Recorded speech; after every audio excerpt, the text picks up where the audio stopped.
Welcome to the Microsoft Security Insights Podcast with your hosts, Franklin Grimberg and Edward Walton, where we discuss Microsoft 365 security and Azure security news and products.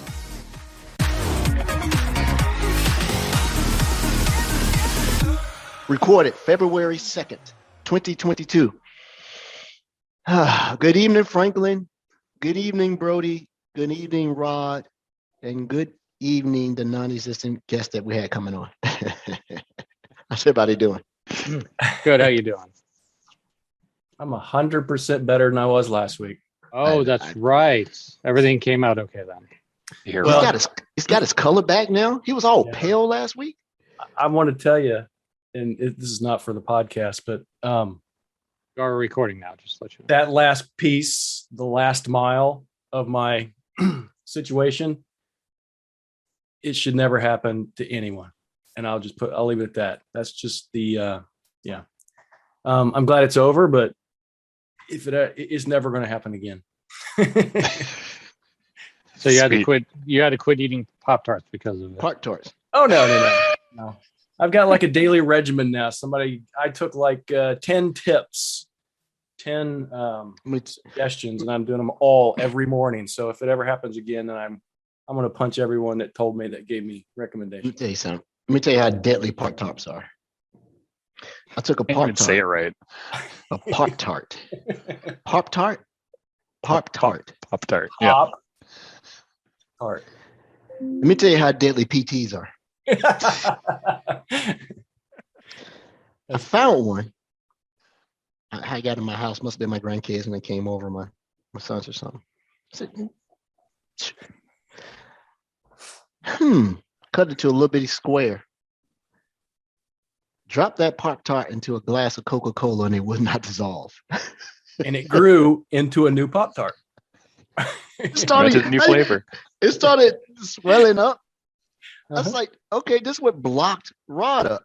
It swelled up. I'm like, oh my God. Because one of the old stories, when I'm from Atlanta, back in the day when Coca-Cola was really, really strong, had cocaine in it. True story. That was in the formula. You could drop a hot dog in it would cook the hot dog. Well, if you ever have too much corrosion build up on a battery, you can actually clear that off by pouring Coke on it. Somebody recommended Coke to dissolve my kidney stone, and I'm just like, I can't do that. I mean, I absolutely believe that it could do it, but I can't. It would, by dissolving everything that's holding the kidney stone, so it would eventually come out. Yeah, my whole kidney would have come out. Yeah. So guys, Brody, what's going on with you, man? Tell me what's going on. You first, brother. Oh, that's nice of you. Well, I received a wonderful late Christmas present. I want you to be first in something. Damn. That was good. 10 out of 10. Would be insulted again. Yeah, I got your wonderful package. A couple laptops behind me. The Lenovo T44, 440 series, just beauties, absolute beauties. Originally released in 2013. Fantastic. I've named them Edward and Frank, so I can't wait to do cross pen testing with them. Frank got the one with the bigger battery and the more horsepower, right? Because obviously. So if you want one, I can send you a couple more. I'm good. My wife comes out like, what are these laptops? I'm like, here you go, honey. When's that laptop you wanted? You wanted a new Surface. How about a Lenovo T440? And she's like, no, I'm good. I want a Surface. Anyway, thank you for the present. It was very nice. What am I doing work-wise?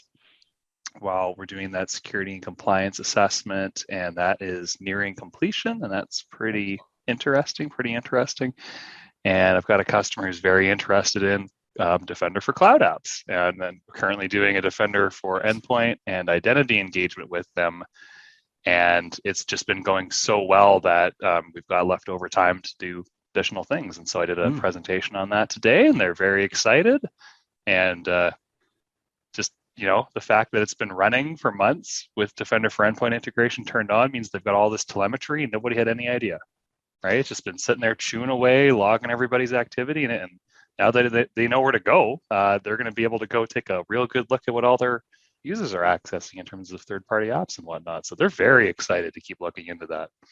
It should. That's really cool. I've been spending a lot of time in Defender for Cloud over the last week, having to come up.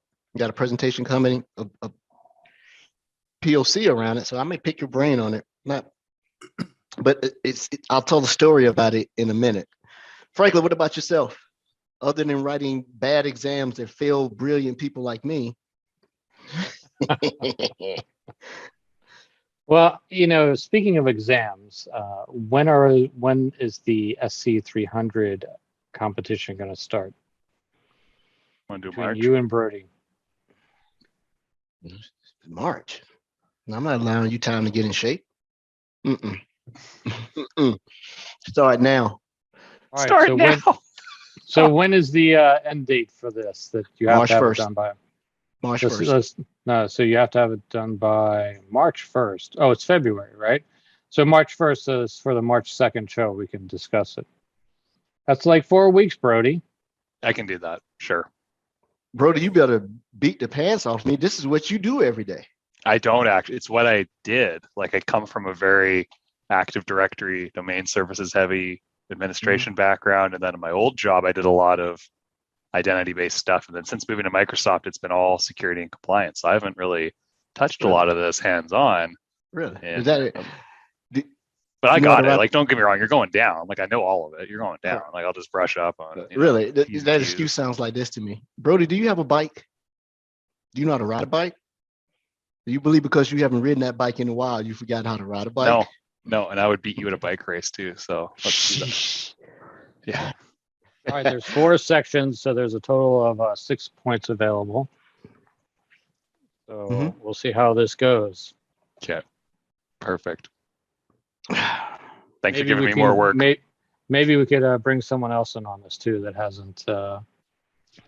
It's willing to compete. If you're willing to compete, please drop it in our Discord, and we'll put you in on the leaderboard. And for those who want to join this friendly competition, let's get the information, and we're giving out prizes. I'll show it now. Our guest that was coming on is not going to make it because of some snow issues up in New England, but he is one of the authors that wrote the M365 Certified Fundamentals MS900 exam guide. I got some free copies to any of our listeners that want to partake. I'll send it to them. It's a foundational exam. It's actually put together pretty well. Examples written and dated, book materials instantly dated the minute you completed it, right? But it's a great reference. I'll tell you, when times were normal, especially for someone like Brody who's out in front of customers, right? He's PFE, MCS. You take these little goodies and give to your customers. They love this stuff. You give them some swag. You give them a bunch of that stuff. And they're like, oh, my God, Microsoft brought me this stuff. So this is the book for those that are there. Excellent prize. Yeah, now I just send customers Matt Sozman YouTube playlist links, and they love it. So shout out Matt Sozman, friend of the show. Shout out Matty So. Matt's coming back onto the show. I got him on the list. I'll put in the Teams channel.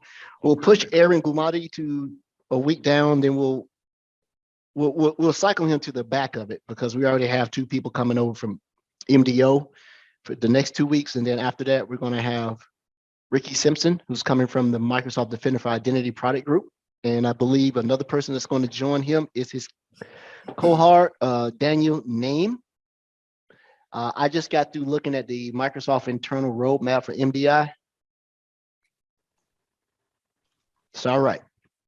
Speaking of MDI. Cool. Well, hold on. You didn't ask Rod how he was doing and what's new. Oh, we did talk about Rod. We got a little bit too much information about. Yeah, I brought it in to start out, and pardon me. Yeah. Glad you're well. Okay, so March 2nd for SC300. Anybody who wants to join in, let us know. Okay, Ed, go ahead on your MDI. Well, we're going to talk tech, and I want to talk about some stuff that happened in the field that Frank came to my rescue yesterday, and I continue following the stuff that he did and learned something really cool. So I'm writing it now. I was able to duplicate it, Frank. That behavior, sure they were. So we had a bad guy attacking one of my customers. Literally, we saw it in action. And I said, Frank, I need your eyes on this. what's going on with this. And I'll explain the situation. But let's go to Rod. Rod, tell us about this horrendous procedure that you have that involved what? What you have to get done? Huh? Is it related to Sentinel? Is Nah, it Something about he deleted all of his Sentinel workspaces. What's the deal? You did that? No, I didn't. I came real close. It was one of those moments, when you do something or you think you do something and you're just like, what did I just do? Yes, every day. So I joined this new team at Microsoft. I started on Monday. Same role, same stuff, just different team members. And immediately when you join a new team, that means you have to take on all of their meetings. So literally I've had meetings all day long for the past, what is today? Wednesday? Yeah, 3 days. So today I'm sitting here trying to listen to things, trying to engage, trying to participate. Also working on some stuff. Some other, people always approach me with Sentinel questions and all kinds of goofy stuff. So I'm sitting there trying to fix this. And I realized, holy crap, I've had this other workspace running for a month and a half, and it's costing lots and lots of bucks. And I know I'm going to get a nasty email about it. So I deleted it. And then I did a double take. I'm like, holy crap, I just deleted my main Sentinel environment. And then no, I didn't. I did right. I did right. That's the problem with multitasking. Sometimes you just, screw up. But I was okay. But that is going to produce kind of a best practice on how not to accidentally delete your Sentinel environment. Putting a lock on security insights stuff. So that's so funny you said that. I had a customer that wanted to lock down resources by resource group because they had somebody who didn't understand the naming convention and deleted the resource group. Yeah. How much time? Type the name in. Are you sure these resources are in the group? They were deleted too. Are you sure? Yes. And the reason he did it is because he saw that what was in that resource group was being paid for by dev subscription. So he thought it was just, app dev testing thing. Yeah. There's a concept called a resource lock. Yep. But you can't do it on a workspace. You have to do it on specific namespace. I was saying for the resource group. So you can do it for the resource group. Yeah. And so what happened? I can't remember. There were a few artifacts in that resource group that could not be recovered. I forget what they were. They're very specific, but some of the stuff they were able to get back. Some of it was like, it's gone. And so he found out because the people that were using Azure Monitor started calling him. Oh, man. And so if he makes the call next week, I know he still has a job. So we'll see with that. But man, it's a good week. We have somebody coming in, slowly joining us. A special guest. Surprise guest. That was a surprise guest. We got Tom. No, it's not Tom. It's Tom McHugh. Oh, all right. So live from the International Space Station. Yeah. And or bunker. Yeah. Bunkers. So to our listeners in our Twitch and our Discord, we have the famous Thomas Quinn, who has come on board, right? My ass. I'm a lesser colleague to Edward. Lesser is relative, right? I jumped in a couple of your sessions. You didn't know I was in the call. Pretty good.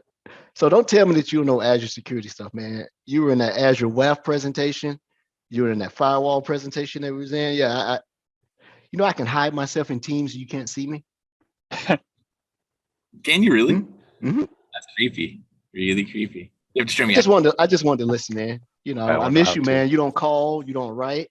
So won't you tell me we're going to talk a few things, and we'd like for you to tell us about a couple of cool things that you're working on. And we can't get you and Holly Quinn back on the podcast at the same time.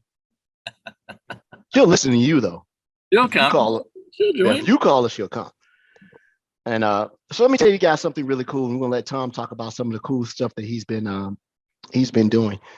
I keep it concise, and if you guys want to talk offline of what it is, I won't mention any customer names. So I put an analytic rule in, or had a customer put an analytic rule in and look for log4j.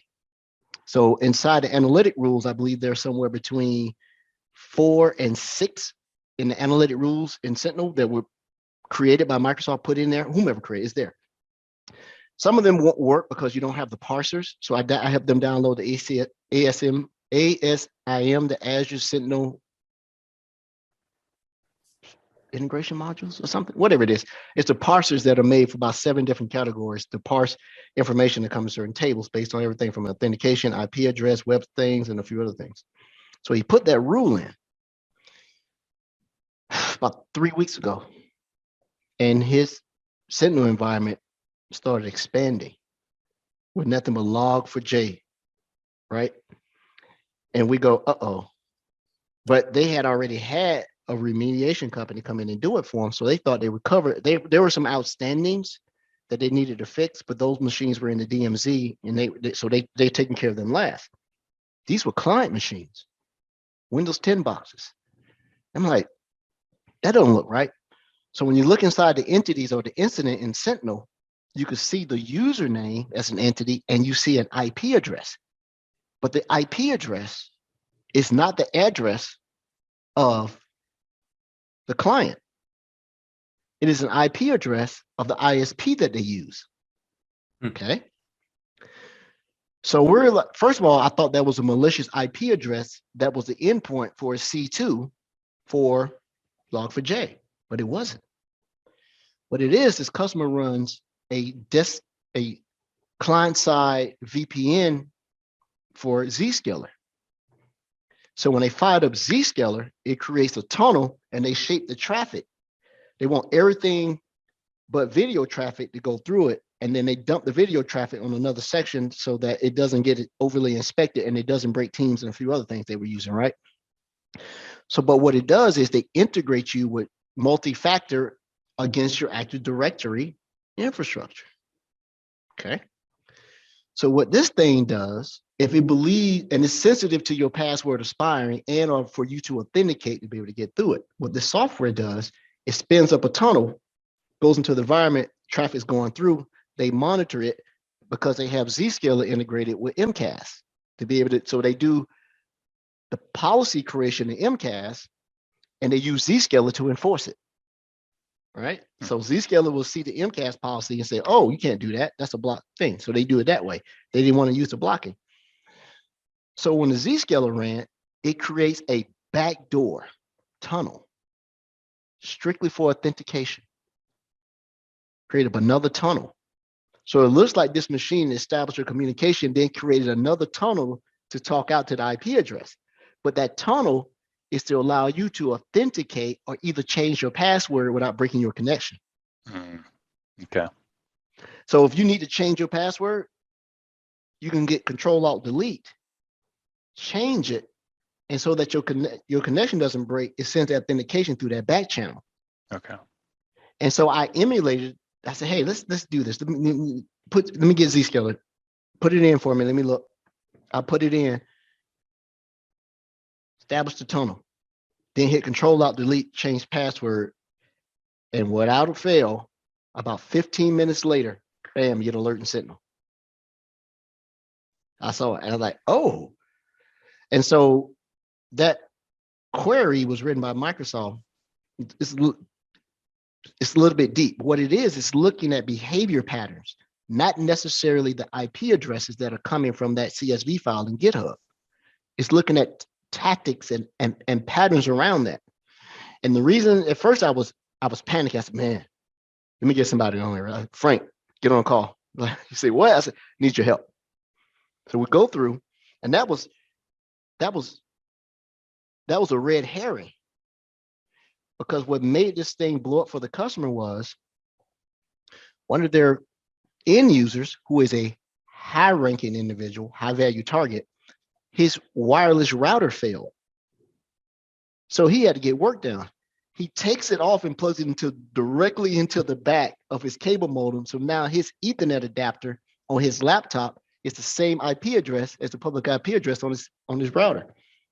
His machine was attacked within 2 minutes. And Franklin, you saw it. All type of RDP bots, password sprays, they were trying to get at it. Just like when you spin up a VM in Azure, you automatically start getting all the RDP attacks and so on. Yep. MDI started acting crazy. This person did an enumeration. this person had multiple, and I could see they were using a bot, because when I see the failed accounts, it was like test, root, admin, sysadmin. You can see all the failed accounts coming down. So the people at my client had to go get one of their local guys to run the staples to get this VIP, and he's a C-suite guy. He don't know how to set this stuff up. And they got him a D-Link or something, really nice one. And they put him back behind it. And as soon as they put him behind it, and that address is now natted, and that firewall by default drops 3389, unless you put a pass-through port on it, he was good, and all the attacks stopped. But that lets me know that I said, well, let me test this theory. I stood up a syslog server because I'm capturing stuff, and I forgot to turn on just in time. This morning when I looked at my lab, I thought it was Frank. I said, here you go again. Hundreds of attacks against port 22 on it. So I meant to hit just in time before I went to bed last night, and I didn't. I put just in time on it so that 22 has to have access to it, had no more problems. So when people say that the minute you publicly expose a device to the internet is attacked within minutes, yep, absolutely. And I see Fun times. And whoever this guy was that was attacking mine, I don't know how he was able to enumerate my domain. He started getting creative by using my domain in my lab as part of his accounts that he was trying to stuff. So the bottom line is, if you RDP in a lot of times, or try to RDP, even if you don't try to connect or put in a credential, a lot of times that RDP, the domain name is going to appear there for you to go and grab. And also sometimes Nmap will show that stuff for you.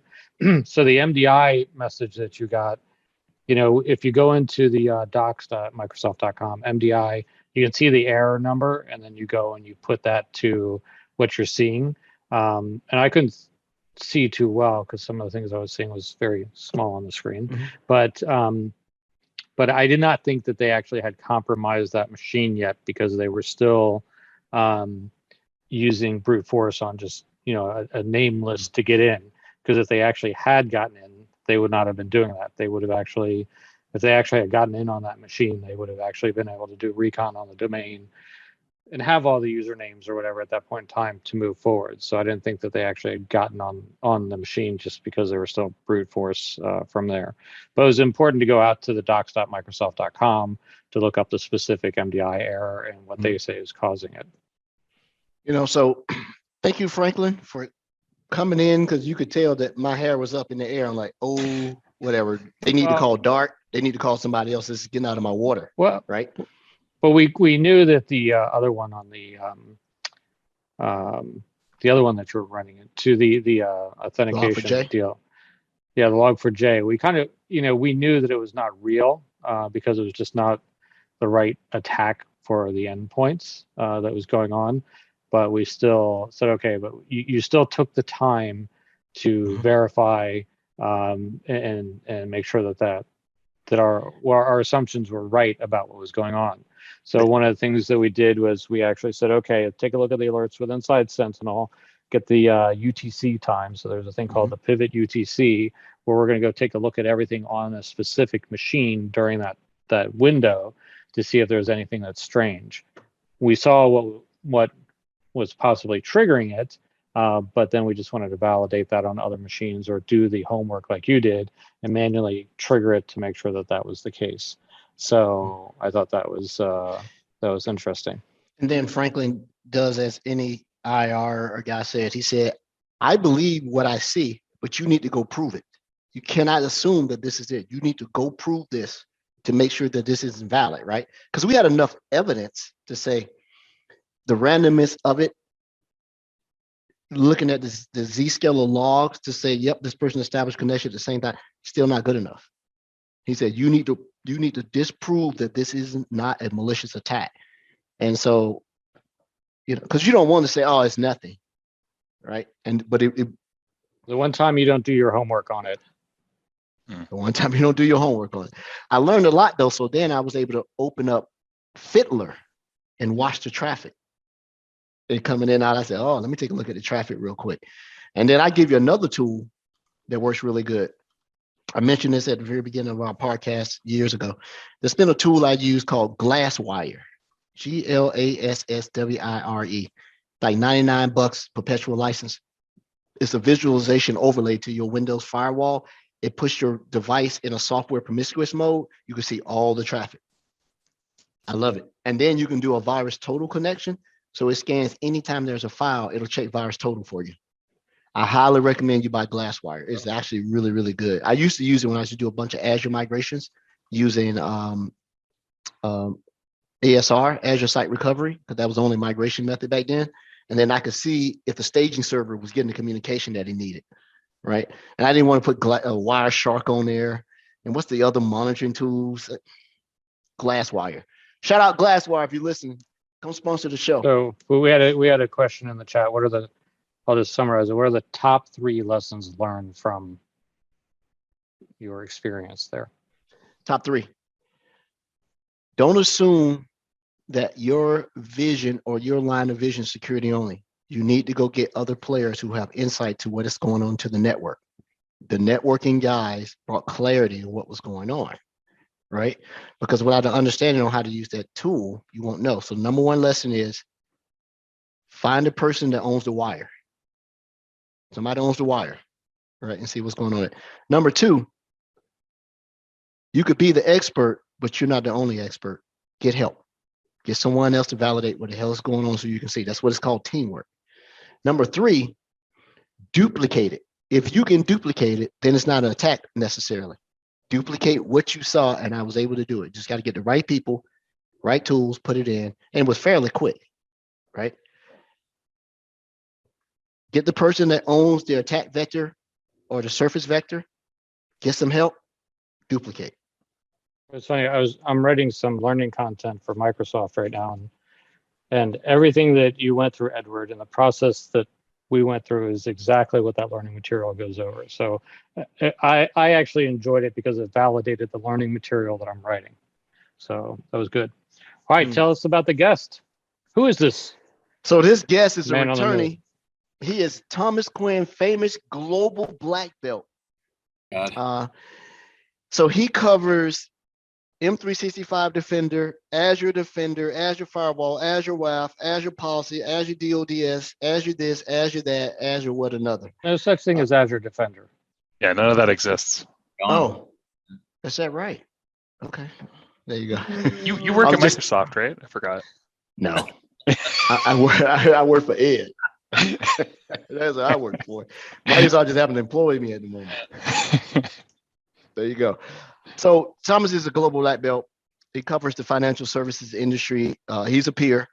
He's super solid. He's working on some, working in different verticals gives you different perspective, even if you're working with the same tool set, because what's happening in retail is not the same way they do in FSI or manufacturing. Because I'm in manufacturing, having somebody out with some defender for IoT stuff.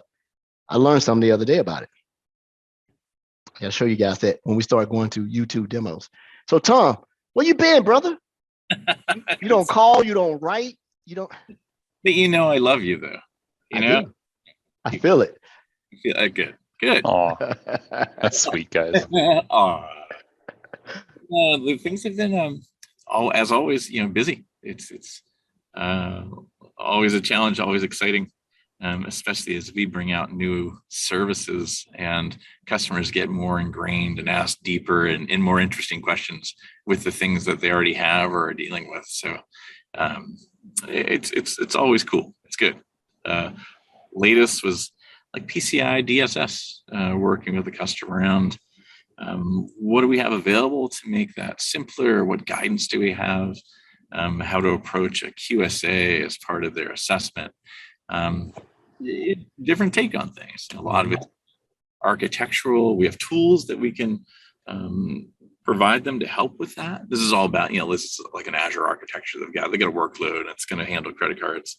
They also have a VDI environment that's going to be used to help manage it. So it's you got to carve that stuff out. Segmentation, monitoring, alignment of configuration of resources. We've got tools for that, like an Azure blueprint that includes a bunch of Azure policies that align and evaluate resource configurations along the same requirements as PCI DSS. So it's just interesting. It's like a different little, it's a take. It's got to get.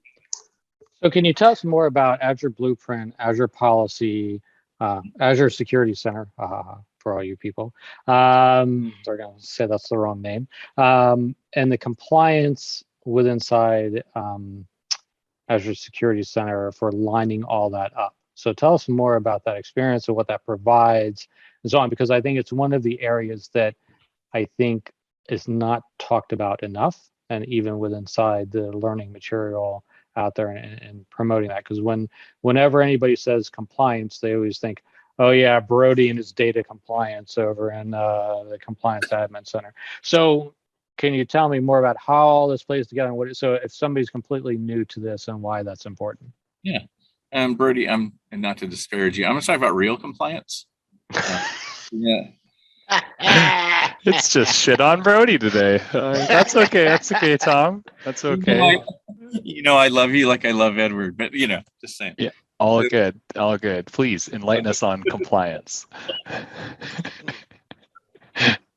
Oh, yeah. Like if you're running the systems, whether they be on-prem, AWS and Azure, and they have to handle, especially a certain type of data classification, or maybe usually it's driven by data classification, healthcare data, credit card information, potentially government type of data, including sensitive data, maybe even secret data. CUI? UI, absolutely. Controlled and classified information. So all those come with a set of rules. They all do. And sometimes you can, and you have to, if you want to be compliant and handle that type of data, you've got to configure things based on those rules. And oftentimes you're measured and evaluated on those rules, sometimes by a third party, so you might be audited and they've got to go through, and if it's the appropriate type of assessor, evaluate all of your stuff. And sometimes it can be pretty invasive. These can be technical architectures, how things are wired up, networking, how systems are administered, how they're accessed, and even people, processes, and training. There can be an awful lot associated with. Don't you just send them to the Service Trust Center portal and be done with it? I mean, isn't that all you have to do? That is the misconception. Absolutely. That's why it's there. You also say, just turn on the compliance center. No offense, Brody again, or turn on Azure Security Center and the compliance dashboard. Yeah. There's Who doesn't like charts, right? Bar charts, pie charts. We got all kinds of stuff, right? You get the visibility you need. Yeah. Power BI. Power BI. Yeah, there you go. Power BI. You probably get that kind of stuff too, Brody, where people are like, oh yeah, just turn this on, you'll be compliant. It's like, well, they're pretty involved. So in order to run a compliant workload, and something that might be, again, PCI DSS, use that example, again, credit card compliance regime, you have to meet it and have to be assessed against it in order to, handle credit card information. Anyway, long story short, there's usually a bunch of different domains, like I mentioned, networking, identity access management, monitoring, training, people, processes, you name it, that you have to show and demonstrate that you meet those requirements. So when you deploy something in Azure, there's definitely that kind of a shared responsibility model, right? We're going to be responsible for making sure the services that a customer is consuming, this could be a virtual network, could be a virtual machine, could be a PaaS service, whatever it might be. We have to demonstrate that we meet those different types of compliance requirements.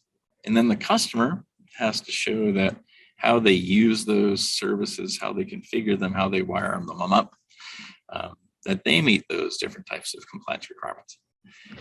What's so funny is you said that, is that when you work in banking industries, when they say compliant, they mean it all the way across. Damn straight. So they're gonna say, yeah, the workloads or the data storage is compliant, the front end interface for our customers is compliant. What about the transit? So if you want to go to the easy answer is, oh no, everything's encrypted in transit. Doesn't matter. How do I know that the integrity of the data transference? Yeah. Because even if someone gets a hold of my encrypted data, that is still a DLP event. Yep. Yep. It's end to end, including people, for sure. Amen. And so part of what we got to do is work with customers and make sure they understand what they're responsible for, what things we take care of, especially depending on the level of the service they're using. By level, I mean IaaS up through PaaS, up through SaaS, and help them evaluate what they've done from a technical architecture perspective, how they wired things up, how they configured them. And that's where we do have some tools to help that. And it's oftentimes new for a customer. They've never, they may or may not have ever done something that has to be compliant on Azure. So we do have things like blueprints and templates and reference architectures that they can start with and say, hey, that looks like kind of like what I'm trying to do. Here, let me look at that, use that kind of reference architecture to see, I can set up things in a similar way, and I can evaluate the different control configurations across those services in alignment with the controls are required for PCI or for HIPAA or for you name it. And that's where we do have things like blueprints. A blueprint in this regard will be an aggregation of Azure policies and sometimes even stuff that can be deployed. And an Azure policy basically gives a way to evaluate the configuration of any particular service. So it's kind of nice. So we know what those should look like to be compliant. And so we give the customers a way to say, hey, just look at all this across your services that you're deployed. And do they line up with what we believe has to be configured to be compliant? So what does an Azure policy look like? Is it something like, I'm going to apply it to this resource group? Is it like, JSON saying, this should not be in this? So since a lot of people listen to this on the audio side, what does that visualize that for them of what an Azure policy is and how is it applied to the environment? Perfect. So an Azure policy, and it is expressed in JSON. There's a pretty simple descriptive kind of configuration associated with the JSON. Most of them we've got good examples for. The way they're set up is to either audit or enforce or essentially deploy if it doesn't exist, kinds of motions where you can pick any Azure resource. And a resource is a thing, right? It can be a storage account, it can be a network, it can be a SQL database. And from an Azure management plane resource configuration perspective, you can audit to a desired state that you want for that resource, or you can actually configure a policy to enforce a certain configuration and or change the configuration, even within the policy. And they can be applied at quite a few different levels, on a resource individual level, on a resource group level, and even at a management group level. So you can, a lot of customers, what they'll do is come up with a baseline set of, I'm talking too much, I guess, but a baseline set of policies they know they want to have across their entire world, their Azure world. And it's usually a fairly small set. It can be something simple, no public endpoint, or at least audit for a public endpoint. I wouldn't know if somebody stands up something that's exposed. Simple stuff. Is it it's the enforcement mechanism, Defender for Cloud?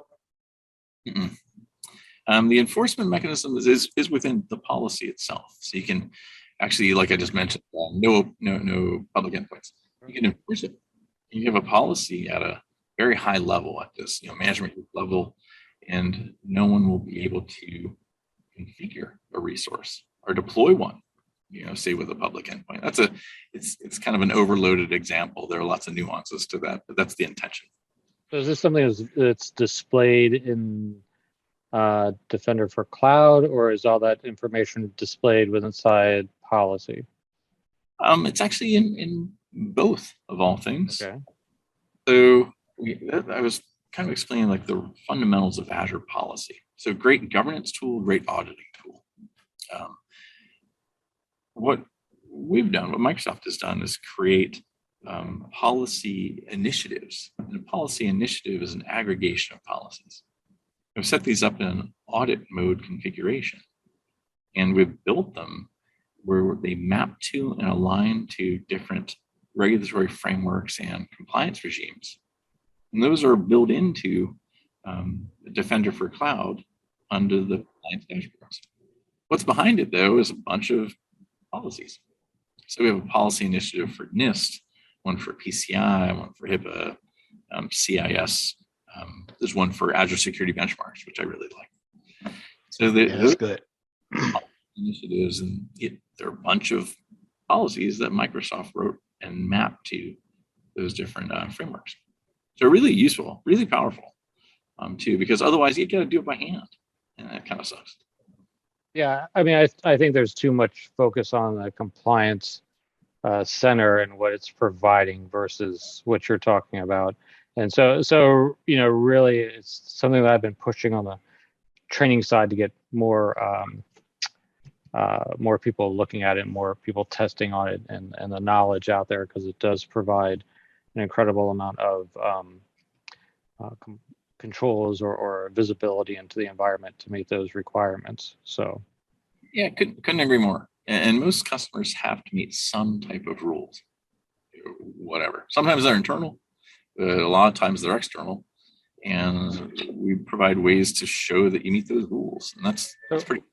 So Brody now in his compliance center, he actually only gives you like 2 compliance things that you can match up against, and if you want more, you have to pay more. Are all of these Azure Policy initiatives free, or do you have to pay additional packages like you do for Brody's product? You want to use dashboards. Brody's throwing his arms up in the air. I don't know where to begin. I'll let Tom answer the question, but the majority of the compliance in the compliance portal aspects are available with E5 without add-on. I think it's just reporting you're talking about, Frank, like those executive reports. So you can get everything else. It's not my product, by the way. No. Yeah. No. You go take a look. I'm saying they made some changes. Okay. So let's go back let to Tom the real answer the question. Brody, I feel for you, brother. No, it's okay. It's okay. I've had it coming for a while now, so all good. Yeah, keep going, buddy. Keep going. Doing great. So if you want to use Azure, I keep on saying it too, Azure Defender for Cloud, Microsoft Defender for Cloud, and the compliance dashboards, those come along with Defender for servers. If you use Microsoft Defender for servers as part of Azure Security Center, there are initiatives out there, like on GitHub. There are policy initiatives that you can take and tweak and make and deploy your own. The Defender for Cloud stuff's already kind of built in with dashboards. You can just click on it and use it. It's really up to you. It's pretty cool. And it does make that job easy. So, are you a fan of you? Yeah. Guys, making sure that the customer has a safe landing place before the workloads go there? Because a lot of folks who are in their digital transformation, cloud migration, transition, cloud adoption, a lot of these folks are building out, then call the security team to come secure it afterwards. Yeah. And so mature customers, are you seeing that they're going in and standing up these safe landing zones? I know that's a Microsoft product name, but safe deployment environments prior to them standing up a single workload? Absolutely. Yeah, I mean, finally we have good guidance through the cloud adoption framework that is sort of and well architected, that uses that as kind of a notion. And it's not just from an architecture perspective, but also sort of a governance and oversight and monitoring perspective. A lot of people think of it and immediately think of a landing zone as almost like a virtual network with controls and a perimeter, kind of wired up and built in. But it's really more than that. It includes a degree of oversight and governance with appropriate things like RBAC controls and structure, including things like policy. So it's beyond just a simple, hey, I'm going to deploy a resource in this thing, this location, maybe a network or maybe a resource group or subscription. It's kind of the security and governance picture that goes around it in addition to that. And really important, because we've run into a lot of people that have deployed things and they didn't work with security up front to make sure they're doing the right thing. And it can get you in trouble. So having a some good guidance and sort of that landing zone. Well, nobody wants to work with security up front. Yeah, they want to make their deadlines.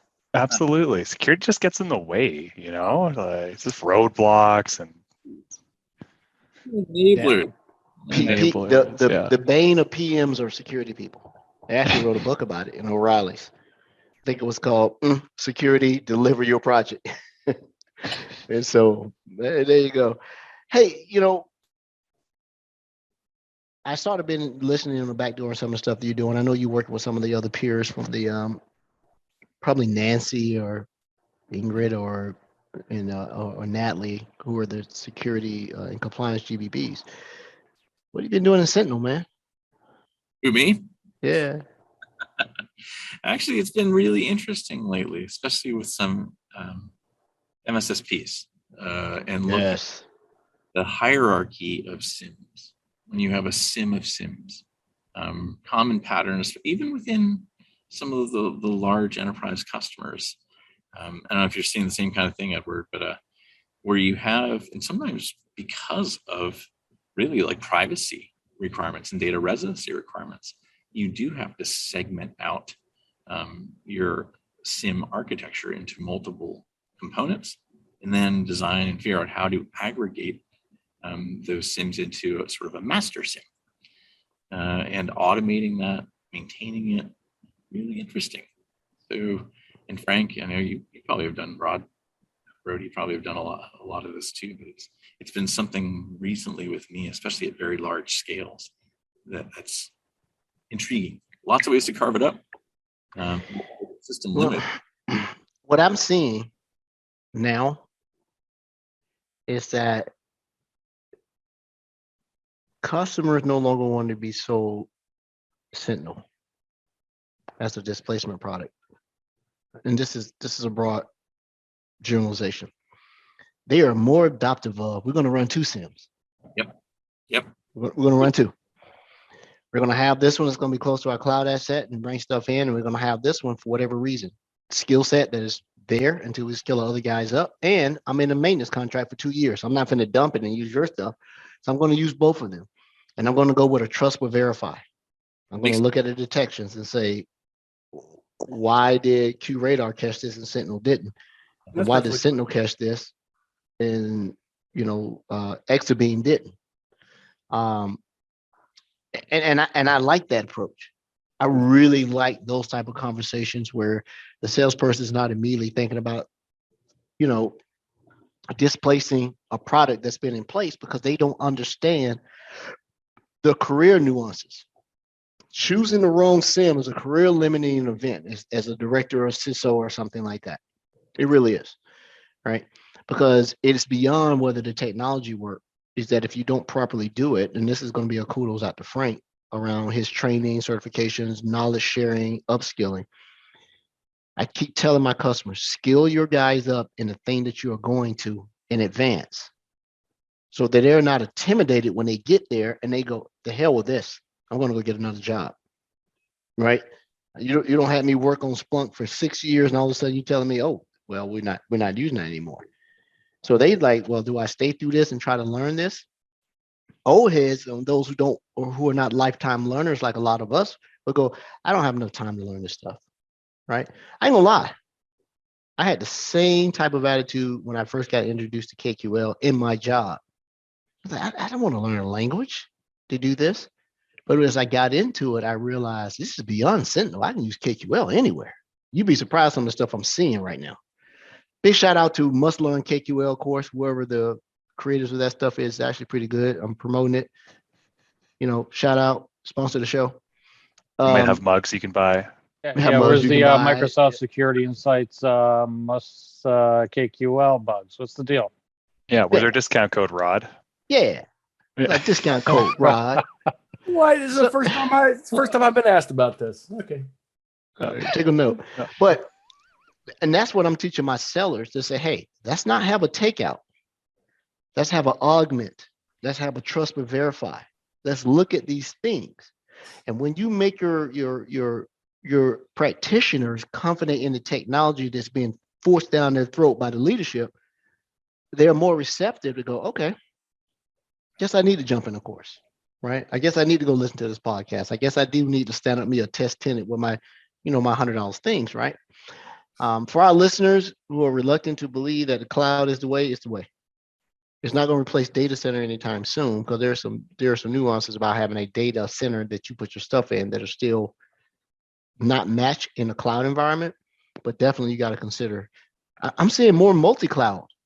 I'm starting to see more customers everybody different stuff. Yeah. I was in a debate about that one day, and I'm like, yeah, isn't it really multi-cloud now? They're like, this person was adamant. They're like, nope, just single cloud. I'm like, okay, whatever, I'll leave it alone. So the reason why they're multi-cloud, though, is because most organizations started on AWS or GCP and they've added Azure, right? So that's where that multi-cloud piece comes in, and that's a good thing. And that's a great perspective. I've yet to see someone who said they were using Azure and then decided they were going to turn on AWS or GCP or Oracle IBM. Almost 100% it has been, well, we were using this, but we're using this now. And some of the top 3 driving is that, oh yeah, we bought this E5 SKU and it has all these tools in it. Or leadership type of pivot. I knew Cisco came in, he's a Microsoft X. he wants that. And number 3, it is the reimagination of security by separation of environments, access, and authority, which lends another place for us to be able to come in and put our skills in to be able to monitor both sides. You got to see, hacks is occurring because either 2 things, in my humble opinion. We are a show of highly opinionated facts. It is lack of insight about what you got going on and too much noise and you ignore. There you go. That's it. Love it. I caught that thing that I was helping the customer with, Frank, only because I was troubleshooting another issue. And I go, yeah, you need to call somebody. I'm not the person for this. I can't do this. And they're like, man, please, blah, blah, blah. We got to get these guys back in here. And Frank came on and I learned a lot. So my motivation going forward, I'm loving this forensic stuff and this investigation, incident response, even though I don't want to be in a SOC. But I like the way it went, which is going to fire me up to go ahead and finish up my 555 certification with SANS, and I'm going to go ahead and do the 508. And so I like looking at that now, but I still wouldn't want to run a SOC. There was so much information, right? And if you're not good at it, everything seems to be the answer because you want to get out of it quick. But here's the thing: is that even though Edward called me, he had all the tools. He knew exactly what to do. He just needed to be focused in certain areas to cut through everything and know what needed to be done. He knew exactly what to do. I don't actually think he needed to call me. If he just slowed down for a second and thought about how things were connecting together, he probably never would have had to call me on that one. I panicked because I started letting the sense of urgency and the panic of the customer affect me. You got to step back. Yeah. Dude. But that comes from your desire to want to help as quickly as you can to mitigate damage. So that comes from you just caring, right? Yeah. So it's just and part of caring was realizing, hey man, you my strength is all the people that I know. You guys are my strength. What are your superpowers? Frank, Brody, Rod, Tom, and a host of with a phone call, I can say, hey man, I need some help. I'm out of my water right now. Right? Come over here. So, Tom, thanks for coming on last minute, man, to get this on. We really wanted to get you on for a full show for you to have some time. I know you're in a customer call. You're always welcome to the show. Love it. I think we need your perspective about what you're seeing out in the field to come in. And so while we're going to have people that are going to come in and talk to the technology as a single entity and a focus, I want to hear real things. What are you doing, right? What made the customer hang up on you, right? What, how did you alienate the people in the crowd today? I was on a call today that was, this was some advanced querying around risk and everything else. And one of the Microsoft guys, Matt Egan, was leading the call for it because it was absolutely over my head, right? But in the end, the customer said something that was in my strong suit, pricing. I said, this is an absolutely opportune time. Logging, rationalization, valuation. And the customer's like, You're absolutely correct. You said it last time, and we're doing it now. And he said, on the recommendation that you had, when we put the agents on, we split the logs. We split the security to one because Linux supports it now, and we send all the operational capacity stuff to another. We don't need that. He said, but just in case, we did it there. We did a continuous export. It goes ADX, but the active stuff. And I said, even for your hot logs, man, you don't need more than 90 days. Yep. If someone's in your environment 90 plus days, you ain't figured it out. At times. You need to call Frank. Call Frank. Are you out of front? I would call Rod, but Rod's been working all week. I used to talk to Rod every day, chat, bother him, see what he's doing. Rod can't take your calls when he's in the bathroom. I'm not happy. Oh no, I'm good now. Oh, he's like, Ed, I'm busy. Quit bothering me. Yeah, very busy. Okay. He doesn't realize how many of his questions I answered on the toilet the past month. I heard you flush the other time. Did you? I was like, wow. Are we that comfortable with each other now? All right. There we go. MSI podcast. That's the promo for the mugs. Excellent. 25% off. I hate to take money out of the mouths of children, but wow. You gave us 25? Wow. No discounts. No discounts. Charge us more. Yeah. It's going to charity. I know where the money's going. I donated there. There is full price for me. I'm paying because I know where the money's going. Rod, just increase the prices by 25%. Then we'll promote the 25% off discount code here, and then it'll all even out. It'll be good. Plus, I got these coming for everybody that's a guest of the show. Nice. I'm getting them made. So they're going to be like permanent ones with a top on it. Like not the little flimsy. It's going to be it's going to be embroidered in. I'm just trying to find a cool logo. Like a sippy cup? No. It's a red. Yes. Yeah, you're right. It actually is like a sippy cup. Okay. It's a hard cup. Yeah. You're absolutely right. It's a sippy cup. Can't wait. I've been known to spill, on occasion, so right? I'm going to get one made for the four of us and every guest that's come on the show. You're the nicest people ever. And if we have Ignite in person, that's where we have to pick them up. Oh yeah. My goodness. I hope so. So with that, unless there are any questions from my Discord or Twitch people, we're going to go ahead and close this podcast out. This is just us letting you guys know that we do have real jobs for a living. Special thanks to Thomas Quinn coming on. I don't use Tom. I don't abbreviate and truncate people's name. Is it Thomas? Yeah, that actually is Edward. Yes. Edward. I like being called Edward. Yeah, people are like, Ed. My name's not Ed. It's Edward. Or if you look at my profile in Microsoft, it's Ed of Ward. Remember that? Ed of Ward. All right, to our listeners, stay tuned. We got some good guests coming on. We really don't talk about Microsoft Defender for Office, but we got some good, smart people coming on, to the fact that they even asked, can we bring 2 people? And can we have 2 weeks? I'm like, sure. It is probably the most broadly deployed product by virtue of what it protects, because 80% of the world is on 365, right? And a lot of times it gets caught up in the minutia about who owns it. Does the collaboration guys own it? Do the security guys own it? Nobody wants to own phishing policies, safe link policies. Nobody wants to own anti-malware policies, right? It's hard. I knew some guys who have made great careers working at Proofpoint, Mimecast, and a few other places, right? So that's going to be exciting. Then we're going to dive back into MDI toward the end of the month.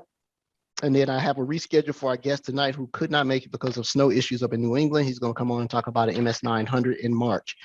Also in March, we probably should have some more events to be announced. But hey, things are good. We're having fun here, man. We're learning. This is the best security podcast for Microsoft topics in the world. If you're not listening to our podcast and you're not telling our friends about it, you're wrong. Don't be wrong, be right.